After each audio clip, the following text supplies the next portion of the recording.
Ok, si tu regardes cette vidéo, je vais te dire un truc très simple. Tu as une compétence qui peut te rapporter de l'argent. Pas dans 10 ans, pas quand tu auras un diplôme, maintenant. Le problème, c'est que tu ne la vois pas encore et personne ne te l'a jamais fait sortir, clairement. Et aujourd'hui, on va faire exactement ça. On va creuser profondément ensemble pour trouver ta compétence monétisable. Et ensuite, on va voir comment l'IA peut devenir ton coéquipier pour transformer ça en revenus. Si tu as entre 18 et 25 ans, c'est probablement la vidéo la plus importante que tu vas regarder cette année. Donc reste bien jusqu'à la fin. Avant de rentrer dans le concret, je veux poser une base. On vit quelque chose d'énorme. On est en 2026 et l'IA a complètement changé la manière de créer de la valeur. Avant, si tu voulais gagner ta vie avec une compétence, il fallait de l'expérience, un diplôme et des années. Aujourd'hui, tu peux apprendre plus vite, produire plus vite et t'améliorer plus vite. Et ça, c'est fondamental. L'IA n'invente pas ta compétence. Elle multiplie ce que tu sais déjà faire.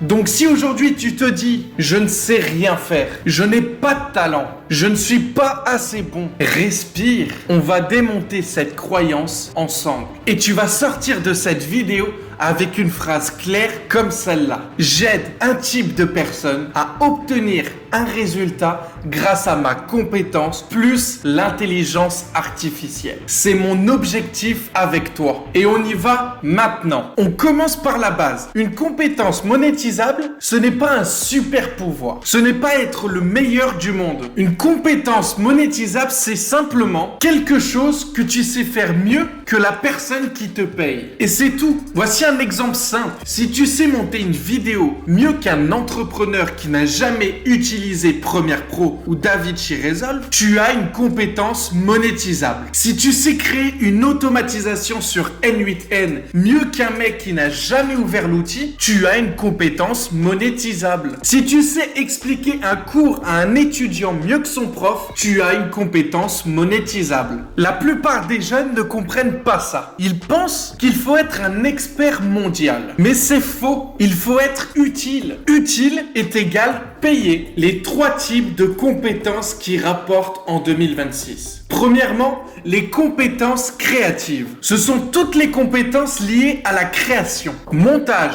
miniature YouTube, storytelling, rédaction, gestion de contenu, podcast, design. Pourquoi ça rapporte ? Parce qu'on vit dans l'économie de l'attention. Tout le monde crée du contenu, mais très peu savent capter l'attention, retenir l'attention, transmettre une émotion. Et ça, c'est précieux.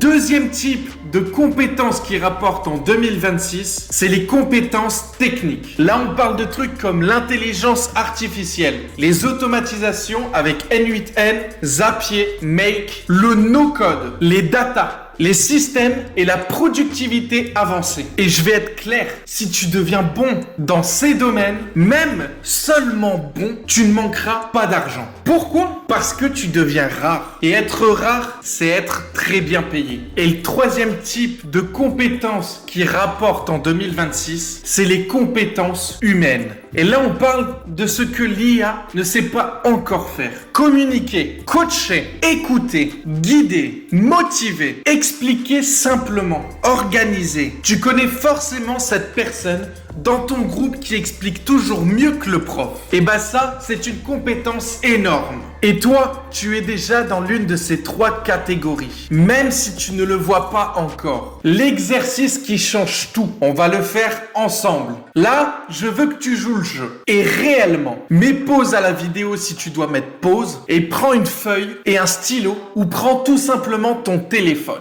Et on va répondre ensemble maintenant à 5 questions. Première question. Pourquoi on te demande de l'aide ? Exemple, tu peux m'aider avec mon CV ? Tu peux me monter une vidéo ? Tu peux m'expliquer ce chapitre ? Tu peux me configurer ce truc d'intelligence artificielle ? Tu peux m'aider à réviser ? Tu peux me conseiller pour Instagram ? Quand quelqu'un te demande de l'aide, ça veut dire une chose, très simple. Tu es perçu comme compétent. Question numéro 2. Qu'est-ce que tu fais naturellement mieux que la moyenne ? Peut-être que tu organises tout. Peut-être que tu écris mieux. Peut-être que tu expliques mieux. Peut-être que tu es calme quand les autres sont stressés. Question numéro 3. qu'est-ce que tu pourrais faire pendant 2 heures sans voir le temps passer? Parce que l'énergie compte énormément. Question 4. Si je te mets devant quelqu'un pendant 1 heure, tu pourrais l'aider sur quoi? Pas enseigner une matière scolaire,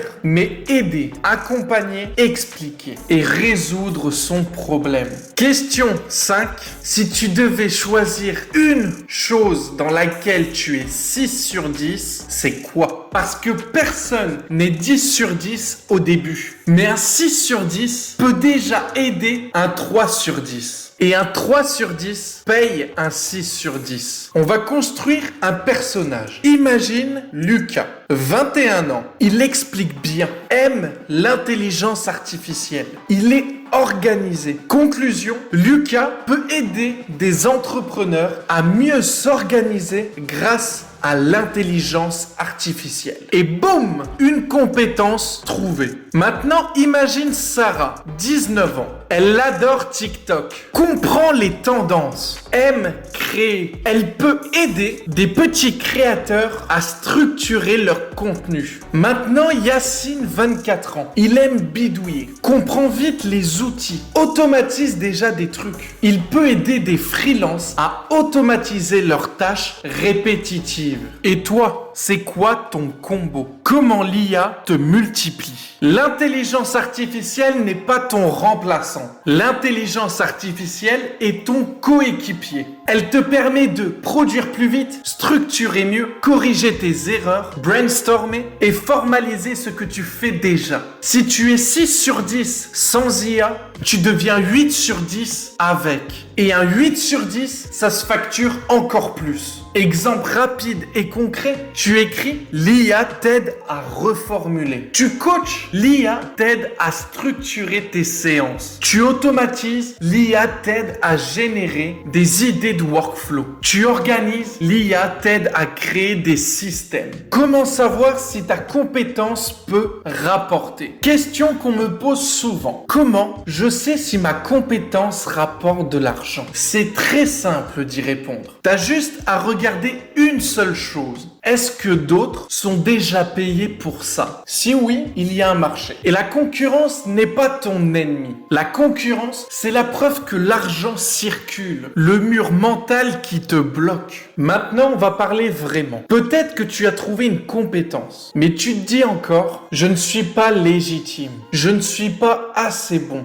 Je suis trop jeune. La vérité, c'est que presque tout le monde pense ça au début. Ceux qui avancent, ce ne sont pas ceux qui n'ont pas peur. Ce sont ceux qui avancent malgré la peur. Créer ta phrase d'offre. On formalise. On va écrire ça ensemble. J'aide un type de personne à obtenir un résultat clair grâce à ta compétence, plus l'intelligence artificielle. Exemple, j'aide les créateurs à améliorer leur miniature grâce à l'intelligence artificielle. J'aide les entrepreneurs à gagner du temps grâce à l'automatisation. J'aide les étudiants à apprendre plus vite grâce à l'intelligence artificielle. Si tu veux, mets ta phrase en commentaire. Je la lirai et je te dirai si elle est claire et si elle vend et comment l'améliorer. Si tu veux construire quelque chose pour toi, abonne-toi, like la vidéo et n'hésite pas à m'envoyer un DM sur les réseaux. On avancera ensemble. À très vite.